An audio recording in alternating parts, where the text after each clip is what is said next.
어쩌면 작년 올해 초반에 대구에서 겪었던 것보다 심각하게 이렇게 상황이 올 수도 있는데 낙심하지 마시고 코로나가 한편으로 하나님께서 우리에게 뭔가 징계를 하시는 우리의 잘못을 고치시는 그런 역할도 하지만은 또한 하나님의 우리를 선구자라고 생각합니다. 공전의 양면과 같은 것도 있는데요. 우리들 속에 잘못된 기초에 세운 것들, 하나님의 창조의 원리에 기반하지 않고 하나님의 정의와 공의와 평화와 긍휼에 기반하지 않고 세웠던 우리의 모든 노력들, 우리가 이때까지 축적해왔던 것들, 우리가 세워왔던 것들을 하나님께서 지금 제거하시고 흔드시고 무너뜨리는 그런 시간이 될 수도 있다 생각합니다. 그런 측면에서 여러분이 기도하시면서 하나님의 평강이 함께하기를 원합니다. 대강절 세 번째 주일은 정의의 촛불, 의의 촛불을 밝히는 주간입니다. 이 땅에 정의의 불씨를 살리시고 정의가 하수같이 공의가 강같이 흐르는 그런 세상, 우리가 노래 불렀듯이 정의가 강불처럼 평화가 들불처럼 사랑이 햇빛처럼 그렇게 비추는 그런 세상, 그런 세상을 가슴에 품고 또 그 시간들을 그 시대가 오기를 기대하는 그런 소중한 마음이 여러분 속에 있기를 바랍니다. 오늘 성시 낭독에 있는 말씀은 마리아 창가입니다. 공경여 마리아라고 하는데 마리아 자신은 나는 비천한 계집이다. 비천한 계집입니다. 아무튼 마리아는 오늘날 여러분 이와 같이 한국에 제가 뭐 지역을 여러분 따져서 미안합니다만은 저 영양이나 청송에 그냥 20대 아니 10대 구간이나 20대 여인이 그냥 우리 살아간다고 하면 사람들이 주목할까요?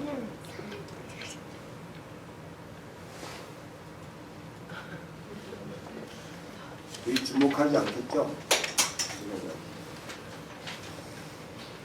그 여인에게 하나님이 찾아가셔서 리테에서 또한 이스라엘 하나님 백성들이 정말 학수고대에 왔던 그 한 사람을 잉태하게 만들겠다 하셨습니다. 마리아는 동정녀입니다. 결혼하지 않았습니다. 약혼 관계이기 때문에 결혼하기 전이죠. 오늘날로 생각하면 하나의 스캔들이 되지 않습니다.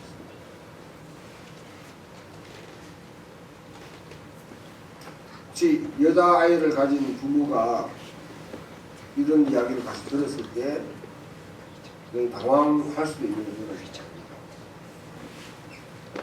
그러나 1세기 당시에 유대인들의 삶 속에는 옛날 옛적에 선지자가 연했던 한 말씀을 늘 기억하면서 그분을 회상하는 그런 마음이 모든 처녀들에게 다 있었습니다.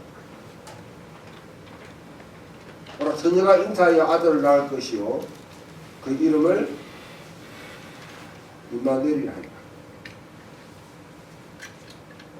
그래서 민족이 진통을 겪고 뭔가 실험하고 있던 그 시기에 있었던 수많은 그런 우리 이제 마리아의 그런 연령에 속해 있는 그런 사람들은 혹시 하나님께서 나를 통해서 그와 같은 놀라운 일을 하시지 않겠냐 하는 기대감은 누구든지 어쩌면 가지고 있을지 모르겠습니다. 마치 여러분 백설공주의 이야기에 신발 유리구두를 갖다가 맞는 사람을 찾으러 신데렐라입니까? 네, 죄송합니다. 신데렐라에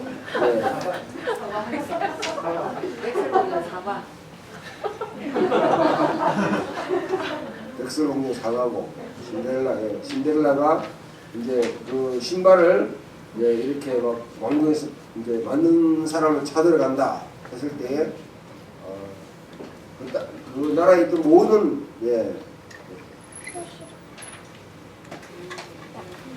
여인들이 다 그 자기 신발에 맞는다고 우기고 또 그와 같듯이 그런 분위기가 어느 정도는 있었어요.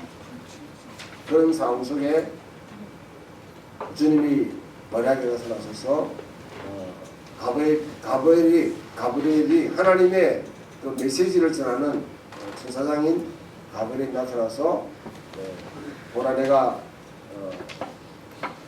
잉태하여 아들을 낳을 것이 그 이름을 예수라 하리라 했을 때에 그때에 성령께서 참 마리아의 역사하셔서 마리아가 예언적인 메시지를 해요. 그 예언적인 메시지의 핵심은 하나님이 우리에게 능하신 일을 하신다. 이걸 전문적인 용어로 마그날리아 데이라고 합니다. 도저히 누구도 할 수 없는 인간은 그 누구도 할 수 없는 하나님의 그 능하신 큰 일을 합니다. 그 큰 일이 그 하나님의 큰 일을 생각할 때마다 이스라엘 백성들은 무엇을 생각합니까? 옛날 옛적에 모세로 하여금 모세가 밖에 지금 나가는데 모세로 하여금 이스라엘에서 하나님께서 그 애굽에서 노예살이 하던 이스라엘 백성들을 이끌어내셨던 그 일, 그거는 이스라엘 민족에게 잊을 수 없는, 그는 기억에 지울래야 지울 수 없는 그런 위대한 일이었습니다. 또한 역사가 흐르고 난 뒤에 이스라엘 민족 전체가 북쪽 이스라엘 10지파가 서로 다 망해버리고 나머지 유대 민족을 비롯해서 남아있는 남쪽의 민족들이 저기 바빌론 땅으로 포로로 잡혀갔어요. 포로 생활하고 있습니다. 그런데 하나님께서 전혀 생각하지 않았던 그런 상황 속에 페르시아의 그런 왕인 고레스를 통해서 다시 돌아오게 만드는, 다시 자기의 고토로 고향으로 돌아오게 만드는 그런 경험을 했습니다. 그것도 이스라엘 백성들 속에는 하나님의 위대한 일이었습니다. 바로 마리아는 지금 하나님께서 그와 똑같은 일을 행하게 되면 세 가지 혁명적인 일들이 일어나는데, 하나는 마음의 생각이 교만한 자를 흩으시고, 이 땅에 하나님보다 자기를 더 높게 생각하고 하나님과 견줄 수 있다고 생각하는 사람, 그 사람들의 생각을 하나님께서 흩어뜨립니다. 두 번째로는 하나님께서 위에 있는 어떤 위라는 것은 하나의 자리죠, 자리. 직장 생활하다 보면 위에 있는 사람들 많잖아요. 윗자리에 있는 분들. 그 당시에 대부분 정치적으로 위에 있는 사람들을 그 위에서 끌어내리시고 비천한 자를 높이시고, 그 다음 세 번째로는 경제적으로 가난한 자를 배불리게 먹이시고 부자를 빈손으로 돌려보내십니다. 이 세 가지 여러분, 마음의 생각이 교만한 자 흩으시고 위에 있는 자를 권신에 내려치시고 가난한 자를 풍족하게 먹이시고 부자를 공수로 내보신다는 이 이야기.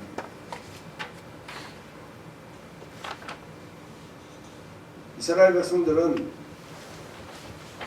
출애굽을 통해서 이 세 가지를 다 경험했습니다. 출애굽. 그러면 한 가지 질문을 여러분 던져보면, 하나님께서 왜 이스라엘 백성들을 애굽에서 구출해냈습니까? 많은 분들이 그냥 노예 생활을 하니까 그렇게 자기 아들이, 자기 자식이 누구한테 종으로 이렇게 종살이 한다면 마음 편하겠냐. 때로는 하나님께서는 여러 가지 정치, 사회, 경제 제도를 이용하시는데요. 애굽에 사실은 하나님 백성들을 이끌어 가신 분도 하나님이세요. 요셉을 보내가지고 미리 준비해서 요셉이 통치하는 요셉을 통해서 이스라엘의 70명의 그런 야곱의 후손들이 애굽에 다 들어갔습니다. 거기서 430년을 보내는데요. 엄청나게 많이 이제 거기서 성장하는 것이죠. 마치 인큐베이터가 같습니다. 애굽이라는 품속에서 이스라엘이 이렇게 번성할 수 있도록 그렇게 해요.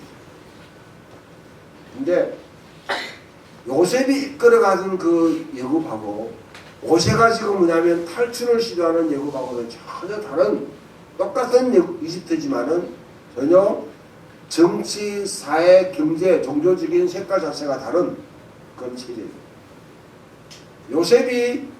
요셉을 품던 그런, 요셉과 야곱의 후손들을 품던 그 이집트는 포용 정책을 썼어요. 아시아계의 사람들이 와서 정권을 잡아가 이렇게 통치하는 시기에서 아시아 사람들을 등용한다.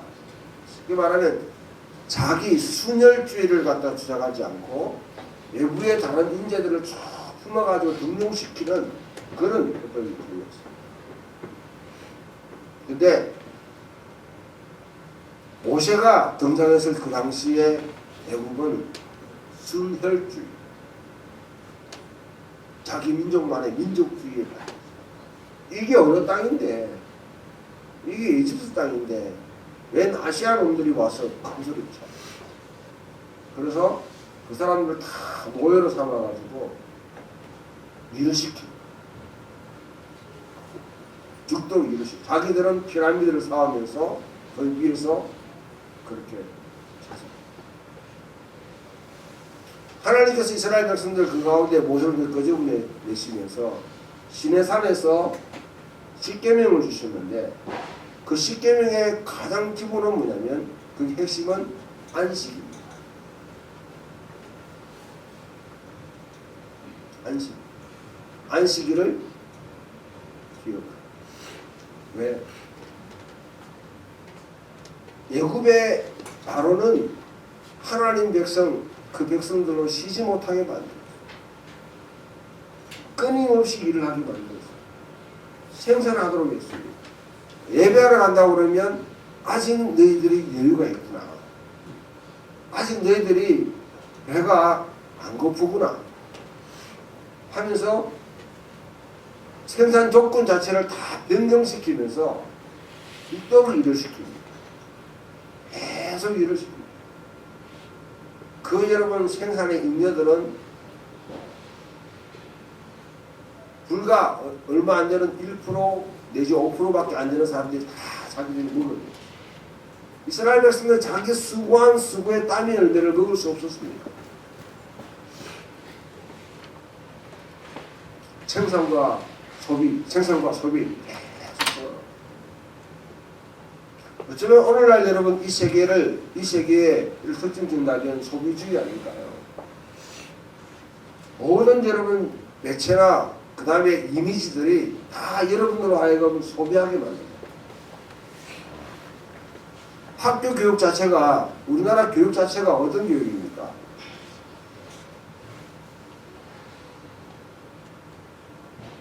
열심히 공부해라. 좋은 대학 가라. 좋은 직장 가면 그 다음에 소비를 잘할 수 있다. 소비를 잘할 수 있다. 소비를 잘하는 사람이 요즘은 대우받고 소비를 잘하는 사람이 가장 우수한 그런 시민으로 이렇게 지급받는 시대가 바로 오늘날 이런 시대. 이런 시대에 하나님께서는 내 백성아 너는 거기서 나와서 out of 바빌론 그 바빌론에서 나와서 그들의 죄에 참여하지 말고 그들이 받을 형벌을 받지 말라고 하나님 경고하십니다. 소비주의에 생산과 소비주의에 여러분 우리는 몸부림치면서 저항할 수 있습니다. 그 이스라엘 백성들을 그와 같이 했습니다. 바로 이제 마리아는 자기 태에서 태어날 그 아이를 통해서 하나님께서 이 일을 이루겠다고 그렇게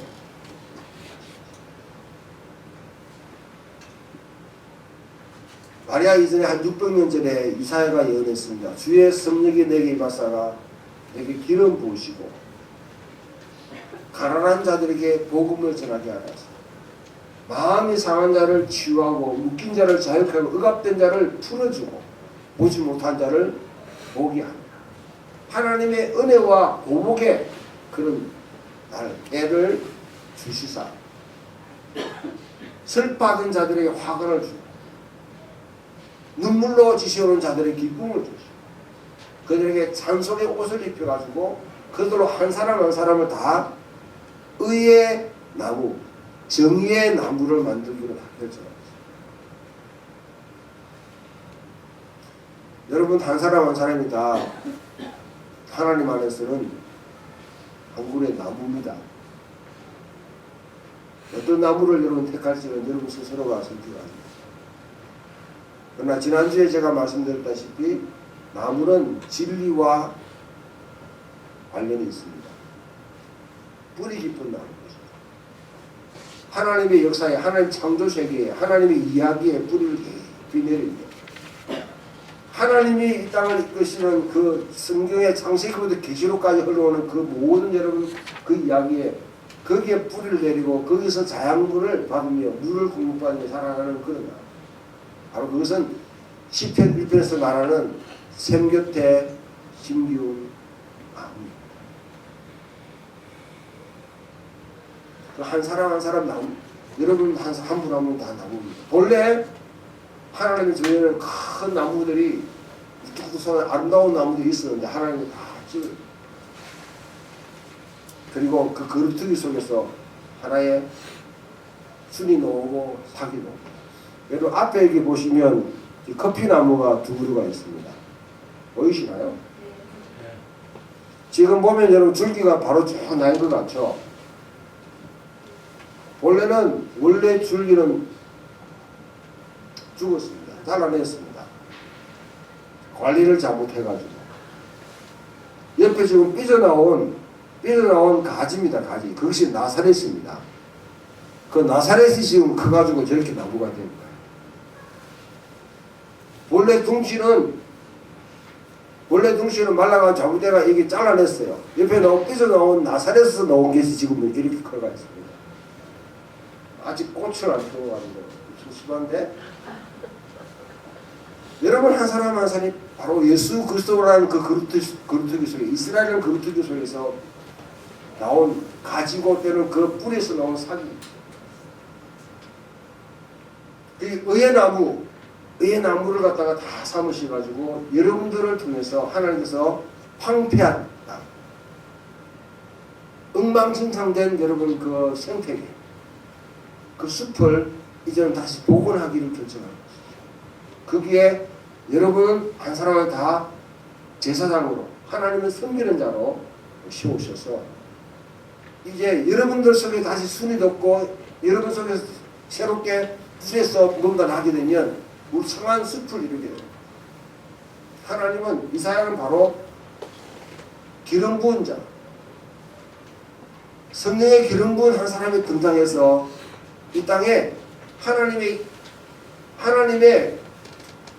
은혜에 우리 성경은 은혜에 했는데 사실 이거는 하나님이 받아들이실 만한 해. 하나님이 호의를 베푸시는 해. 바로 그거는 대부분 희년이라고 합니다. 희년. 하나님께서 희년을 선포하게 되면 그와 같은 일들이 일어나게 됩니다. 근데 신약으로 들어오면 누가복음 4장에 예수님은 누가는 이렇게 묘사합니다. 마태와 마가는 회개하라 천국이 가까우니라. 회개하라 하나님 나라가 가까우니라. 예수님의 공적인 사역의 첫 말씀이 회개하라 하나님 나라가 가까웠다. 그렇게 하시는데 누가는 그렇게 표현하지 않고 바로 이사야가 예언했던 오늘 읽었던 61장을 등록하면서 나는 이사야가 예언했던 바로 그 사람. 나는 이 땅에 희년을 선포하러 왔다고.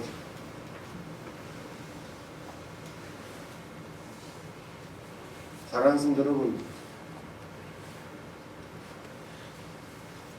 초대교회가 성령을 꽉 받았어요. 사도들이 예루살렘 군민들에게 복음을 전할 때 그 복음의 핵심은 뭐냐면 하나님의 크신 일. 아까 우리 말했던 마리아가 고백에 찬송했던 하나님의 놀라운 일, 마그날리아 대일.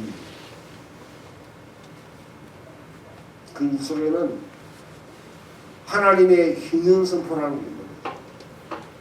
이스라엘 여러분 초대교회가 막 회개할 때 그냥 여러분 내 죄를 자복하고 가슴 들이고 했다고 종교적으로 생각하지 마세요. 그 가운데는 자기들이 집 두 채 있는 사람들이 집을 한 채씩 내놓는 거예요. 세 채, 네 채, 다섯 채 있는 사람. 왜? 그건 자기 땅이 아니기 때문에. 그건 하나님의 기준으로 보면 제약이기 때문에. 그러니까 누굽니까? 바나바 같은 사람은 자기 집을 내놓는 거죠. 자기 살던 집을 내놓는 거 아니에요. 자기가 원래 한 사람은 다 자기 한 채 집 먹고 살 수 있는 그 집을 가지는 것이 원칙인데 조금 배부르고 조금 있는 사람들은 두 채, 세 채, 네 채 가지고 그 지금 전세를 보잖아요. 여러분 열심히 일해봐야 지금 다 지주들한테 건물주들한테 다 갖다 바치는 시기인데 코로나 오면요 일하는 사람은 다 망해가 지주들은 안 망합니다. 이런 엉망진 여러분 이 엉망 같은 이런 세상을 지금 만들어 놓고 있는 것입니다. 근데 하나님의 말씀을 들을 때에 회개해서 여건으로 가지고 있는 집들을 다 내놓아 회개하는 것입니다. 그것을 가지고 뭐냐면 초대교회가 같이 공유하면서 함께 살아가는 방식을 갖다가 말해요. 아나니아와 삽비라는 뭐가 문제입니까? 바로 이 희년의 선포에 그 역할을 했어요. 자기 탐욕을 누리는 거죠. 그냥 속였다는 말은 그냥 거짓말했다는 말과 훨씬하면서 하나님의 희년법을 거스렸다는 거죠. 그러니까 그래서 은중하게 다스립니다. 자, 이제 여러분 서신서 오늘 읽었던 말씀 여러분 잘 아는 데살로니가 전서에 있는 말씀입니다. 항상 기뻐하라. 여러분 항상 기뻐하라. 우리 항상 기뻐해야 됩니까? 그리스도는 항상 기뻐해야 돼요. 우리가 뭐 코미디언입니까? 우리가 개그맨입니까? 이렇게 해가지고 여러분 웃으라 해가지고 웃게 만들고 웃으면 복이 와요. 뭐 교회에서도 여러분 똑같이 뭐 웃는 돼지가 뭐 이렇게 뭐 더 비싸다 해가지고 이렇게 웃는 이 이야기하는데 여러분 이거는요 그런 식으로 몰아가게 되면 성경에 수많은 울음들이 있습니다. 애통들이 있습니다. 슬퍼하고 분노할 것들이 있어요. 그걸 어떻게 담을 수 있겠어요? 기뻐하라 하는 말이 뭡니까? 그 어그는 그 금을 가보면 그 희년이 희년. 희년이 희년. 모든 사람이 다 웃을 수 있는 시간이 언제입니까? 나팔이 팍 불었을 때 뭔가 그 해에 나팔을 팍 불었을 때에 여러분 노예로 잡혀갔던 자녀들이 보고 지금 얼어가지고 여러분 내가 토지 문서가 다시 자기 돌아옵니다. 자기가 빚쟁이 와가지고 돈 내라고, 특히 혹시 여러분 가덕기 때문에 좀 시달린 분이 있으면 열박하게 느낄 텐데, 빚쟁이들이 빚을 주장할 수 없는 상태가 됐어요. 나팔을 확 불 때 모든 사람이 자기 제자로 다 돌아갑니다. 그거는요, 앞에서 코미디언이 웃기지 않아도, 웃으라 하지 않아도 그냥 속에서 웃음이 이게 바로 희년사예요. 항상 기뻐라. 희년을 추구하라. 이 땅의 모든 사람으로 하여금 기쁨이 넘치도록 웃음이 자아내는 그 삶을 살아야 돼. 그 다음, 쉬지 말고 기도하라. 쉬지 말고 기도하라는 게 24시간 기도지 만들어가지고 막 기도와 찬양하는 아주 그냥 게을러 빠진 인간들이 있어요. 하나님 우리가 24시간 기도만 하고 찬양하기를 원치 않습니다. 하나님은 여러분 일하기를 원하십니다. 손에 흙을 문지든지 기름을 문지든지 뭘 하든지 여러분이 일을 해서 그 땀의 열매를 먹는 것을 원하십니다. 하나님은 불로소득을 가장 싫어하십니다. 내 손이 수고한 대로 먹을지. 쉬지 말고 기도하는 말은 초대교회가 여러분 기도했던 내용들은 두 가지입니다. 핵심은 쉐마 이스라엘, 들으라 이스라엘아. 그 다음 주기도. 주님 같은 기도문과 쉐마를 매일 하루에 3번씩 이상 기도하면서 자기도 묵상하고 그것을 늘 상고하는, 쉬지 말고 기도하는 그것을 늘 묵상하라는 것입니다. 주기도문과 여러분 쉐마의 핵심은 무엇입니까? 하늘에서와 같이 하나님 모든 사람이 다 일용할 양식을 먹을 수 있는 세상을 만들었다. 그게 바로 희년사입니다. 그 다음 범사에 감사하라. 감사하라고 하죠. 그러니까 여러분 감사하라. 뭐 좋은 일 때 감사하고 안 좋은 일 때 감사하고 뭐 어느 때든지 어느 시든지 다 감사하라. 이거는 완전히 여러분 이거는 완전히 영지주의적인 여러분 감사. 뼈와 살이 없는 감사입니다. 감사하면 여러분 구약으로 들어가면 언제가 감사합니까? 이스라엘 백성들이 초막절에 오순절에 6월절에 자기의 노동의 첫 열매를 노동한 것의 첫 열매를 하나님께 드렸어요. 노동하지 않는 사람은 하나님께 감사할 자격이 없는 겁니다. 자격이 없는 겁니다. 그 노동의 첫 열매를 들어서 뭘 합니까? 이웃들에게 나누는 것입니다.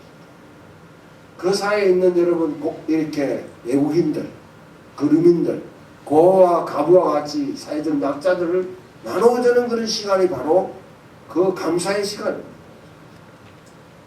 항상 감사하라, 범사에 감사하라 이 말은 우리가 그럼 다 감상금들이라는 말이 아니고요. 바로 구약시대의 백성이 지켰던 이 절기의 정신을 너희 삶 가운데 범사의 모든 일에게 다 펼쳐가라는 것이죠. 이것이 그리스도 예수 안에서 너희를 향한 하나님의 뜻입니다. 자, 바울은요 데살로니가에 있는 그리스도인들에게 너희들은 이 땅에서 희년 사회를 만들어가는 사람으로 살아. 희년사. 그때에 비로소 모든 사람이 기뻐하고 웃으시죠. 그리고 그때에 하나님의 뜻이 하늘에서만 이 땅에 이루어지고 정말 하나님께서 원하시는 하나님 품으시는 하나님이 그리신 그 세상에 이 세상에 펼쳐지죠. 대감절 세 번째 주일입니다.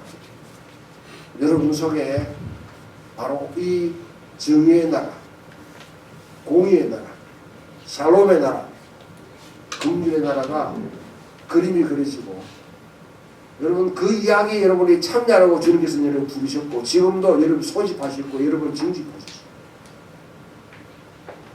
그냥 찬양하고 기도하고 종교행위하라고 여러분 부르신 것이 아니라 바로 그 나라에 여러분 참여해서 여러분들 대역을 맡아가지고 거기에 주연이 되든 그냥 카메오가 되든 조연이 되든 어떤 역할을 하든지 그 가운데 배역을 맡아서 하나님 나라를 세워가는 한 사람 한 사람 되라고 요청하시고 여러분들을 부르셨습니다. 그 부름에 응답할 수 있는 저와 여러분 되기를 주님의 이름으로 축원합니다.